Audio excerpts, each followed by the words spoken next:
Premier Take 5, let's go. All right, now, another edition.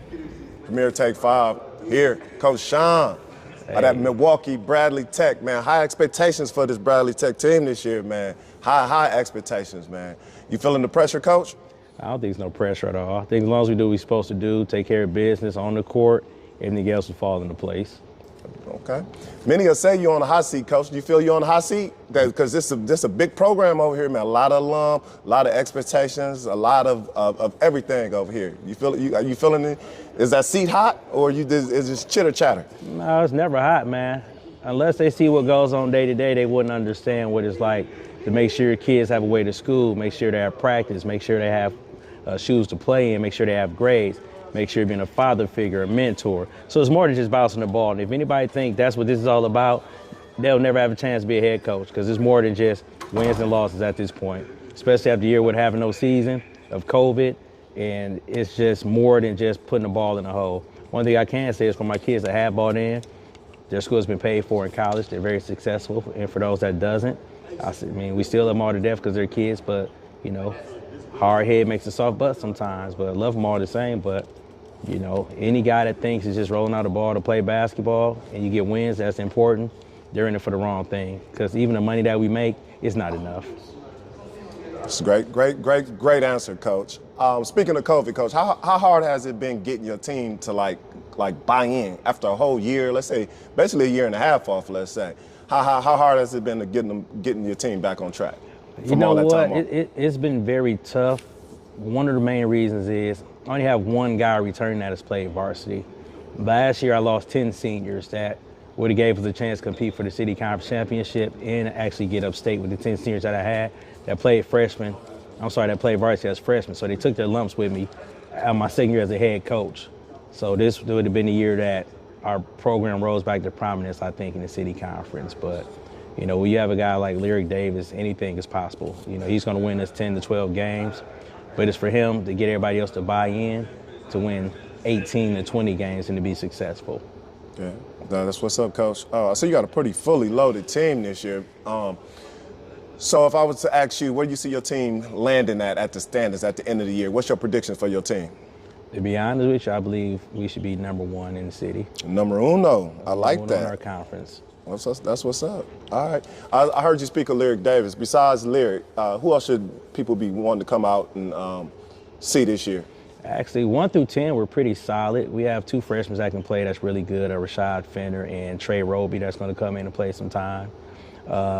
This is probably my first year where I don't have an actual sophomore playing varsity, but then I have a junior group that's going to be solid with 2 transfer guards from South Milwaukee, Jordan Pope and D. McElroy. They're pretty good. Jordan can take us a long way as a point guard for us. And then with that senior group, I have, 6'7" Lyric Davis, who's a Marquette recruit, Tennessee State, Grambling, Western Illinois, Texas A&M. So he has a slew of schools that's after him. And it's only going to go higher after the season. Then I have a 6'9" kid named Deshaun James that once he puts it all in and buy in, he can be very solid for us. I have a transfer from Milwaukee Lutheran, Nasir Robinson, that's pretty solid and real good, who should help us a lot. So we have a lot of big bodies. Keywan Porter been with us for 4 years. He'll help us a lot. We have a kid, Jaden Soto, who's about 6'8" now, who came in about 6'4", overweight, oversized, but he's really shrunk his body down, changed his habits, his eating habits. So we have a pretty solid front court. Like I said, the only problem is gelling together as a team after being out of school in sports for a year and a half. Yeah, definitely. Yeah, I've seen the bodies out there. I mean, probably from the teams I've seen so far this year, it's probably going to be you guys and Marshall who had the biggest front line. Mm-hmm. I can't think of any other team right now who has a bigger front line, so that should be a pretty interesting matchup this year. So, Coach, we're ending this. Who are you looking forward to playing this year? Anybody you got circled on your calendar, like you just looking forward to playing? I'm just pretty. You got a revenge game? I know every coach got a revenge game. So what's your revenge game, man? Who knocked you? Who popped you? And you like, man, I need to get that back this year. No revenge game. We have a rivalry with Bayview that's been since I played at Tech. That's always a good one. But we have a couple of high-profile games. Like we go up to the Midwest Player Classic. We played Minnehaha Academy, who was a defending Minnesota State championship team that had Chet Holmgren and Jalen Scruggs. That's in the NBA. They played there. So we go play them up there on a neutral site. We have Nicolay at the neutral site for our Martin Luther King Classic at Brown Deer. We go down to Chicago Solario. We play down there. For our own tournament to win Parkinson, which is December 18th, we take on Menominee, Michigan. So we have a pretty tough and solid schedule. But then we have our city conference, which is you have to play any night, and you can lose or you can win. Just depends on what you do. But my thing is, if we buy in and do what we're supposed to do as a team, we pretty much have nothing else to worry about. But we have to lock in. Definitely. Appreciate you, Coach. Once again, appreciate your time too, Coach. Give us that social handle, man. Where can people find you at?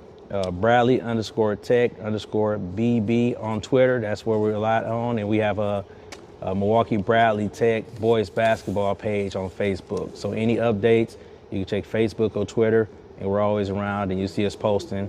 And not just with Bradley Tech basketball, but Milwaukee City Conference basketball also. You know, a lot of us guys are friends, other schools, so the more we support each other, the better it is we can bring back Milwaukee City Conference basketball.